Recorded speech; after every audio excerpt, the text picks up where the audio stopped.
Hi, it's Alistair from Electric Scotland. This is my video introduction to my weekly newsletter for June 1st, 2018. Last week I actually said that there was going to be this Growth Commission's report from the SNP government, and I thought it was going to be fairly major, so I said I would bring you a report on that, and that's what I've done in this week's newsletter.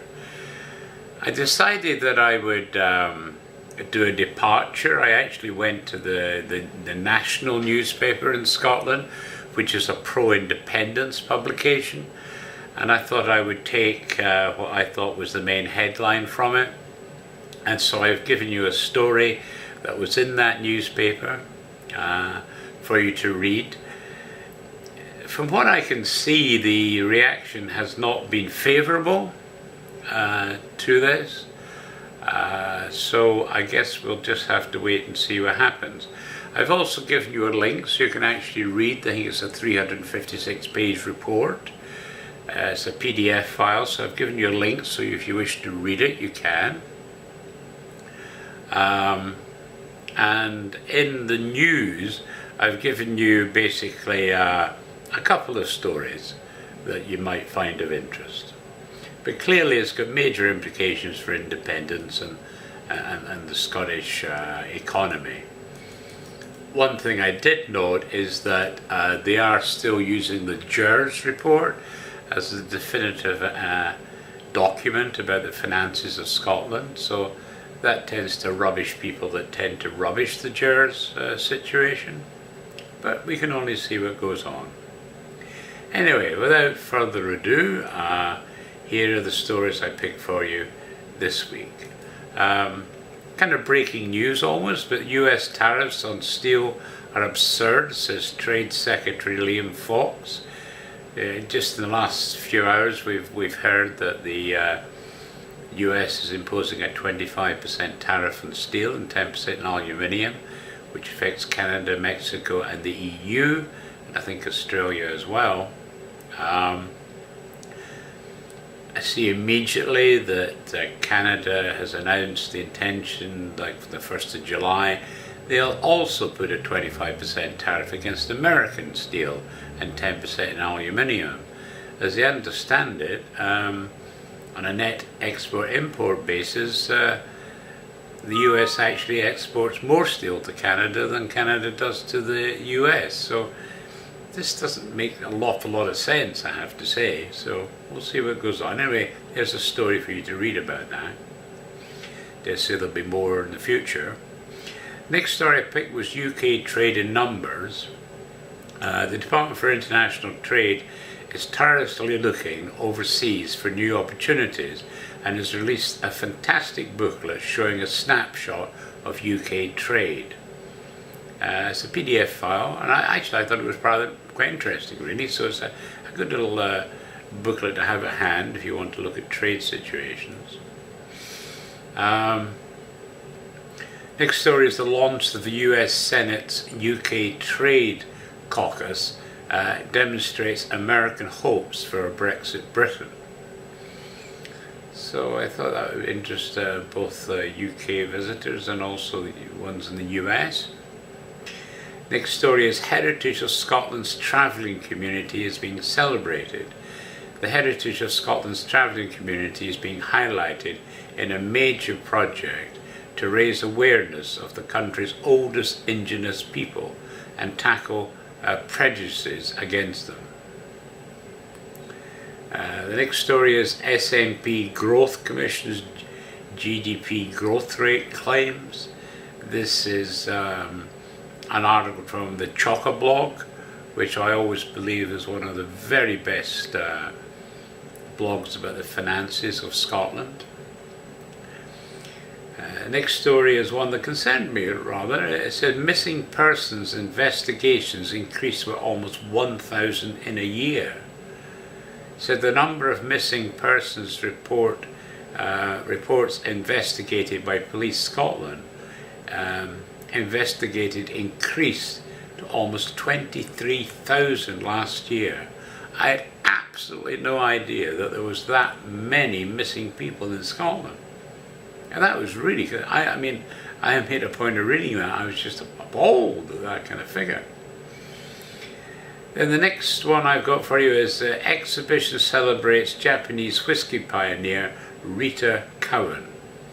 It's an exhibition celebrating the life of a Scot who became known as the mother of Japanese whiskey, has opened in East Dunbartonshire. Really interesting wee story that. Next one I piqued my curiosity was drones could boost British economy by 42 billion. I mean, I thought, wow, that's amazing. It says a major new report predicts that harnessing the untapped commercial potential of drones could bolster the country's coffers to the tune of tens of billions of pounds.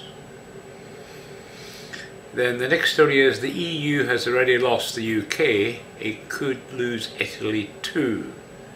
It says a series of EU-imposed technocrats have turned Italians against the European project. It's quite serious there actually, and you should be aware of what's going on there. Then the next story is NHS treatment time and performance at record low. It says a quarter of eligible NHS patients are not being treated within a legally binding timescale. The latest statistics have shown. Concerning that, for sure. Then an interesting story, The Boys on the Ice. It says in 1868, 7 young Scottish stowaways on a ship bound for Canada were subjected by the crew to acts of sadistic cruelty. Absolutely appalling that, actually, you know. The opportunities of Brexit are almost endless. This is a very upbeat story about Brexit, and those that are worried about Brexit, I should encourage you to read it. It says Brexit provides the UK with a once-in-a-generation opportunities to set free our trade, commerce and people. And then the final story I picked was how Britain can remain a soft power superpower after Brexit. Then on to, so these were the stories this week. As I say, if you went to the Scott newsfeed, you find a heck of a lot more stories in there, but I've just picked the ones that I thought you might manage to read. Bearing in mind, I know an awful lot of people just don't read news these days, and they don't really view the news stories on television. I mean, the viewing figures for national news programs all over the world, especially in the US, seem to be horrendously low. I mean, what, 350 million of population in the US, and it seems that no more than about 10 million actually bother to watch the news there. Quite serious that, you know.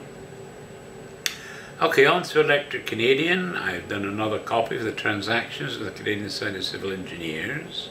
This is the 1940 volume, and there is starting to be some talk about the war efforts that are going on.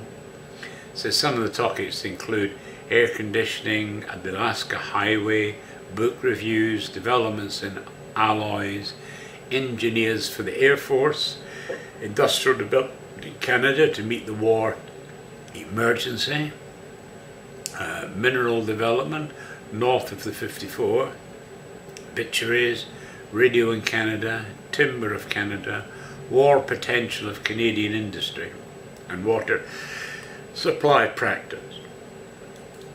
So, and again, many more articles. These are just a highlight of some of the stuff I spotted in there. Then I've got Letters from Higher Latitudes. This is by Lord Dufferin. It's an interesting account of visiting Iceland. And the book starts off with him departing from Scotland, spending some time in the Scottish Isles and so forth, then going on to Iceland and then to Newfoundland eventually. So because he was a Governor-General in Canada, I thought that might be particularly interesting. And then I did a wee feature about Ireland in this particular week. I've did 3 books about the Irish in Canada. The first is The Irish Canadian Rangers. The second one is a wee book about Irishmen in Canada. And then there's a final one on scenes and incidents in Irish life. So I hope you'll enjoy these. And then I've added an index and dictionary of Canadian history. I should say that this is basically, the supplement is designed to supply a double need. It furnishes an analytical index to the entire series of 20 volumes, and it affords a great deal of additional information bearing on the subject matter of these volumes, but which, from its very nature, it was impossible to incorporate in the text. This additional information includes biographical sketches of the characters mentioned in such volumes, similar sketches of prominent Canadians who for one measure or another do not appear in any of the 20 volumes, and brief descriptions of wars, battles, treaties, and political and other events having a vital bearing on the history of Canada. References have been added, where necessary, to the principal sources which the student may consult for further information. The whole has been thrown into one alphabetical arrangement, and it constitutes to a large extent a dictionary of Canadian history. Now, as you know, I've got all 20 volumes up on the site. That was the basis of my Makers of Canada section of the site. So all these 20 volumes are there, and I've now added this particular index to complete that. And there's a wee story from Conrad Black. It said, "The forces of America's left were no match for Canadian intellect and English wit." So, that might be an interesting wee story there. Then on to Electric Scotland. I've continued with the Commonwealth of Australia with adding volume 10, which is January 1819 to December 1822. The next book I've got for you is Scotch Readings. It's humorous and amusing by Alexander G. Murdoch. It's his 5th edition, so clearly if getting 5 editions it must be fairly popular at the time anyway. So I hope you'll enjoy reading that. I've got a memoir of John Miller of Sheerdale. He was actually a glass and china merchant in Edinburgh, but very involved in religion in Scotland. He's quite a character in actual fact, and he wrote the Shorter Catechism with proofs, which I've also featured in this particular edition. Then I've got the Diary, Meditations and Letters of Mr. Joseph Williams. He was one of the most extraordinary persons I was ever acquainted with, says one of the ministers that wrote about him. He said, "I compare him to a valuable ring, where grace of the divine nature is placed like a large refulgent brilliance in the centre, while good temper, lively spirits, a constant cheerfulness, a tenacious memory, a ready utterance, and a pleasant wit, as so many gems surround it, and altogether made as complete a jewel as ever I knew." That's quite something really, so I hope you enjoy reading that. The Shorter Catechism, which I mentioned before, is up. It's with the propositions separated and proved for use of schools and families.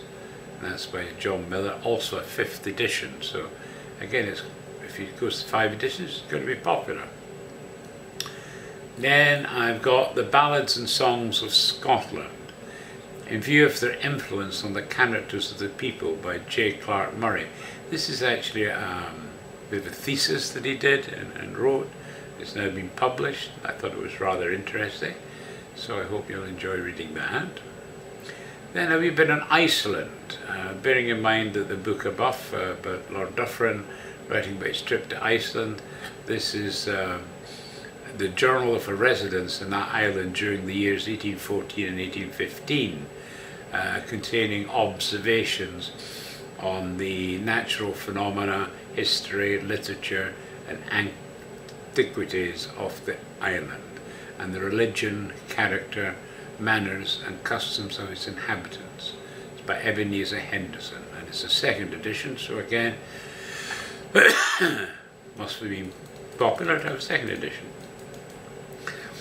Then I've got the memoir of the Reverend E. Henderson, including his labours in Denmark, Iceland, Russia, etc. And then I got a memoir of George Thompson, who in the Cameroon Mountains, West Africa, by one of his nephews. If you consider, if you read the history of Livingstone, you'll know that actually in Africa a lot of people died due to the terrible climatic conditions, and so working in Africa was extremely hard. So it's always interesting to see how the Scots got on working in Africa, and this is a really interesting book. Then finally, the Transactions and Journal of Proceedings of the Renfrewshire and Galloway Natural History and Antiquarian Society. I've added session 1891 to 82, and I've added one story from it as a story for this week. And that story is Shortbread at the Lord's Supper by the Reverend John H. Thompson. I actually remember reading something about people serving up instead of bread, shortbread. But this is a much larger article about it, and it's very, well, I thought it was fascinating anyway. But again, I like all kinds of interesting things. So these are the stories for this week. I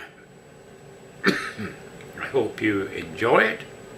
And as always, I'll put a link to the newsletter where you can get all the links to the articles underneath this video in the comment section.